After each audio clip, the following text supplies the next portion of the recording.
Bon les gars, bienvenue dans cette nouvelle vidéo dans laquelle on va s'intéresser au sol de la salle de bain. Dans l'épisode précédent, ça a pas mal avancé. On était dans le vide sanitaire, accordé la douche et la baignoire aux évacuations. Le système de vidage de la baignoire est posé, le tablier, ce mur est plaqué, les deux retours pour la future porte de douche. Et j'ai également découpé le sol que j'avais fait en ragréage vernis pour accéder au vide sanitaire. Donc la trappe est découpée et j'ai raccordé le chauffe-eau au niveau électrique. Donc ça avance. On est sur une dalle, elle est brute. Il y a des différences de niveau, il y a des défauts de partout. Donc pour ça, on va faire normalement une chape, mortier, ciment. Alors soit vous allez chercher du sable et du ciment, vous faites votre mélange, soit vous achetez des sacs de mortier directement et on va rattraper la différence de niveau et ça va camoufler tous les défauts. Le sol fini, c'est le receveur et le sol de la maison. La pose du receveur, vous aurez le lien dans la description puisque j'avais expliqué comment je me basais par rapport au sol de la maison, mais là je vais vous le réexpliquer vite fait. Donc je vous parlais de mortier, du sable, du ciment, on fait son mélange, on tire la chape ou alors on achète des sacs de mortier directement. Un sac de mortier ça vaut entre 4 et 5 euros. Dans mon cas, pour faire la salle de bain, le dégagement, il m'en faudrait une vingtaine, donc à peu près 100 euros de budget, ça passe. Mais là je vais exploser le budget,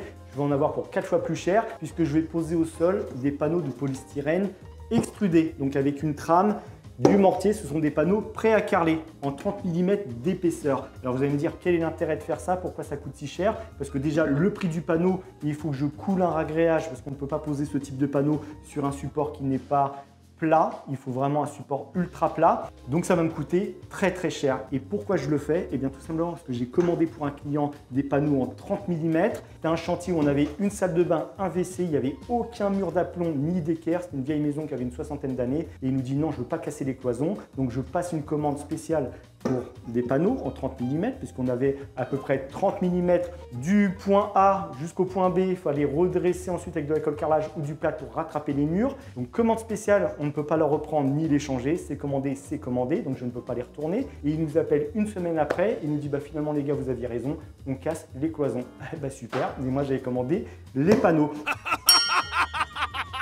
Donc je me suis dit, bon, je les mets de côté, ça me servira un jour pour un chantier, puis finalement je m'en sers absolument pas, puisque 30 mm c'est pas un format que j'utilise. J'utilise plus du 50 si j'ai une cloison à monter ou un meuble vasque à faire. Sinon c'est du 10 mm ou 13 mm que j'utilise, mais ça du 30, j'en utilise jamais. Donc je les mets de côté, mais en attendant ça me fait 7 panneaux de 2,50 m sur 60 qui prennent de la place. Donc qu'est-ce que j'en fais? Eh bien là c'est l'occasion de les passer dans le sol. Pour vous expliquer ce que c'est que ce type de panneau, si vous le découvrez, eh bien c'est du XPS, c'est de la mousse de polystyrène extrudée, recouverte d'une trame et de mortier. C'est ce qu'on appelle un panneau à carreler. On peut les mettre au mur ou au sol. Il existe même la même version avec, vous l'avez peut-être déjà vu, receveur. On a un panneau à carreler, donc la mousse de polystyrène, la trame, le mortier et le caniveau directement intégré avec la pente. Alors ce type de panneau, je vous l'ai dit, c'est de la mousse de polystyrène extrudée, donc du XPS, c'est la partie rose que vous voyez. Alors elle peut être rose, elle peut être bleue selon les fabricants, je vous mettrai tous les liens dans la description. Il y a 4-5 fabricants sur le marché, mais honnêtement c'est plutôt pratique parce que c'est un produit qui est ultra léger, imputrescible, résistant à l'eau, résistant à l'air, c'est 100% étanche, donc c'est le top. Donc ce panneau, on va le poser au sol, c'est du XPS. Le XPS est un isolant et ça me permet de vous présenter le partenaire de la vidéo qui est Elio. Je vous en ai déjà parlé, mais pour ceux qui ne connaissent pas, Elio apporte des solutions au service de l'efficacité énergétique et du confort thermique. Alors Elio vous accompagne pour vos projets de rénovation énergétique et vos travaux peuvent être pris en charge en partie par les aides. Parmi ces aides, on retrouve la prime énergie, ma prime rénov et la prime Elio des certificats d'économie d'énergie. L'avantage de la rénovation énergétique, c'est moins de dépenses sur vos factures d'énergie et plus de confort. Dans la description, vous avez un lien qui renvoie vers un simulateur pour estimer le montant de votre projet. Si vous avez le projet également de faire poser des panneaux solaires, Elio est également là pour vous avec des panneaux solaires garantis 25 ans. Il y a également un code partenaire qui s'affiche juste ici, moins 200 € sur votre devis et toutes les infos concernant les panneaux solaires sont dans la description. Et si vous êtes professionnel du bâtiment, vous avez un lien dans la description qui renvoie vers le service Elio Pro pour les pros du bâtiment et installateurs qui souhaitent inclure les aides dans les devis et se faciliter les démarches administratives concernant les aides. Alors que vous soyez particulier ou professionnel, pensez Elio, économie d'énergie, confort et moins de démarches. Vous avez toutes les infos en description et maintenant moi je retourne poser mes panneaux. J'ai l'épaisseur de mon carrelage qui fait 1 cm. J'ai la colle carrelage qui va être en dessous. Une fois que le carrelage est écrasé dans la colle, il va me rester environ 3 mm de colle, donc je suis à 13 mm. Plus l'épaisseur de mon panneau qui fait 30, donc je suis à 43 mm. Et la colle sous le panneau écrasé va me rester 3 mm de colle, 46 mm au total, donc 4 cm 6. Donc il faut que je me mette mes repères au sol. Je vais mettre plusieurs repères et là vous avez plusieurs possibilités. Soit vous mettez des plots de mortier, des plots de colle carrelage, ou alors on perce, cheville, vis. C'est ce que je vais faire. Et on règle, on descend, on vis jusqu'à ce que le laser, le trait du laser qui est 1 mètre fini, arrive sur mon repère. Alors on pourrait aussi prendre le mètre ruban ou le mètre dépliant et hop, à 1 mètre et 4,6 cm, vous savez que votre trait de laser est dessus, c'est bon. Et si vous êtes trop bas trop haut, eh bien on règle la vis tout simplement. Et une fois que c'est fait, je coule mon ragréage. Il faut que le ragréage vienne à fleur des têtes de vis. C'est aussi simple que ça. Donc on s'attaque à la préparation et ensuite on coule le ragréage et on se retrouve une fois que le ragréage est coulé.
Bon, pour le ragréage, c'est terminé, mais tout ne s'est pas passé comme prévu. Vous avez vu que je me suis arrêté à la deuxième bassine. Je n'ai pas pu filmer le reste et aller plus loin, je vais vous expliquer. Quelques jours auparavant, j'étais dans le vide sanitaire en train de raccorder la baignoire à la douche aux évacuations. Dans un vide sanitaire, quand on a très peu d'espace, eh bien on se tient très mal, le dos complètement courbé, on relève la tête pour voir ce qu'on fait.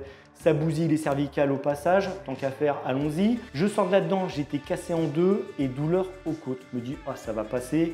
Je vais pouvoir faire mon ragréage, sauf que ça ne passe pas. Je m'attaque quand même au ragréage.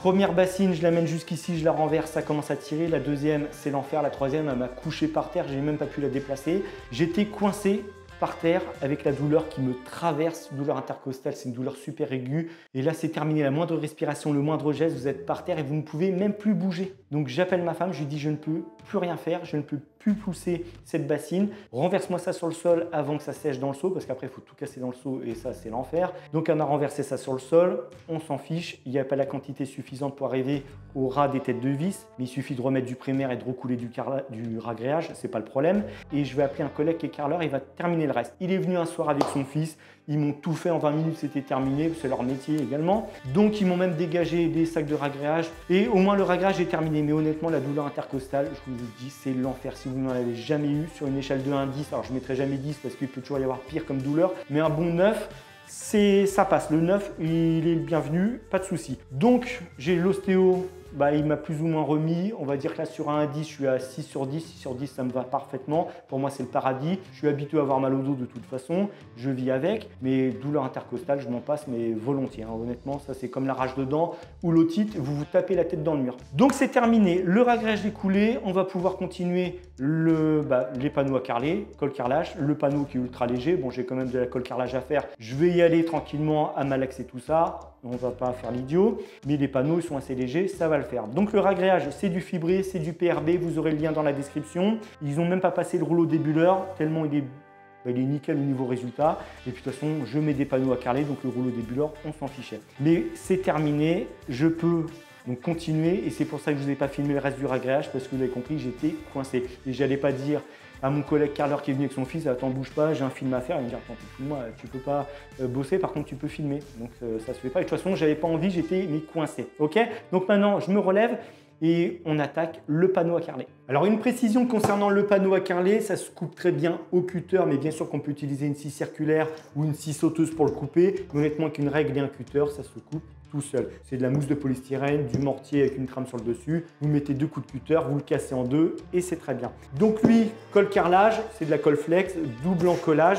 Vous le ratissez au dos, on l'applique au sol et je vais prendre une grande planche, vous posez dessus, monter dessus pour tasser le panneau dans la colle carrelage. Donc on s'attaque à ça et vous allez voir que ça va très vite parce que ce sont des panneaux qui font 60 de large sur 2,50 m. Là j'ai à peu près 1,50 m. Donc je vais reprendre les 1 m à chaque fois, décaler et ainsi de suite. Donc on va dire qu'allez, je pense qu'en une demi-heure, j'ai tout fait.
Bon, pour ceux que ça intéresse, on peut jouer à la marelle. J'ai tout numéroté.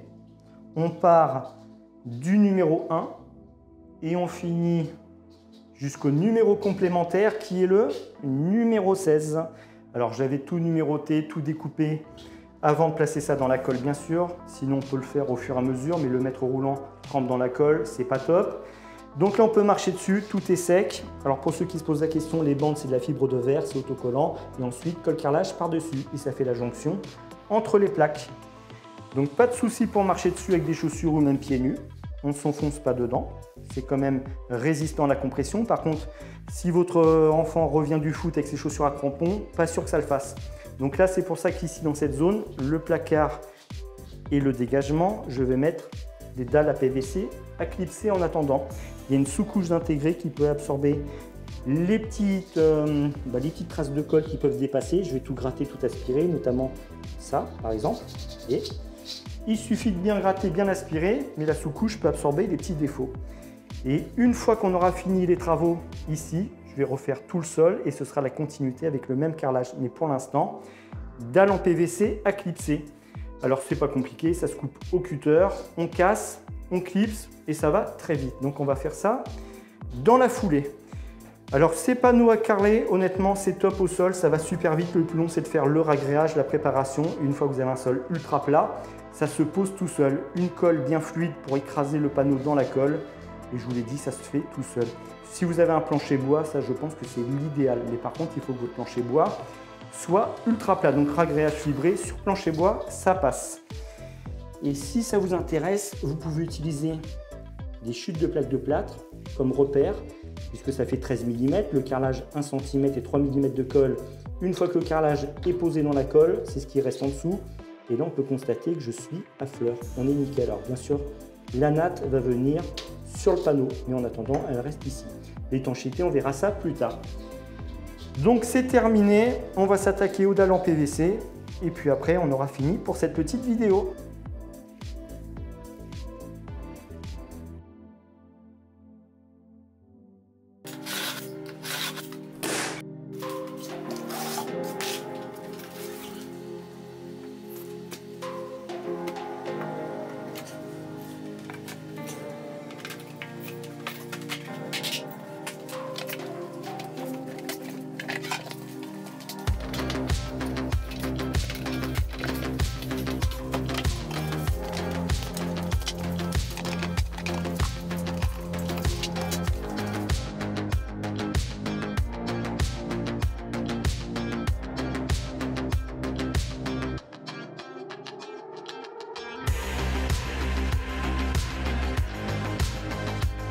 Bon, comme je vous le disais, le plus long, c'est la préparation avec ce type de panneau. Mais que vous soyez sur un plancher bois ou sur une dalle en béton, si votre sol est bien propre, vous coulez un ragréage dessus, il est ultra plat, on colle les panneaux directement avec une colle bien fluide. Le panneau, ça se coupe au cutter.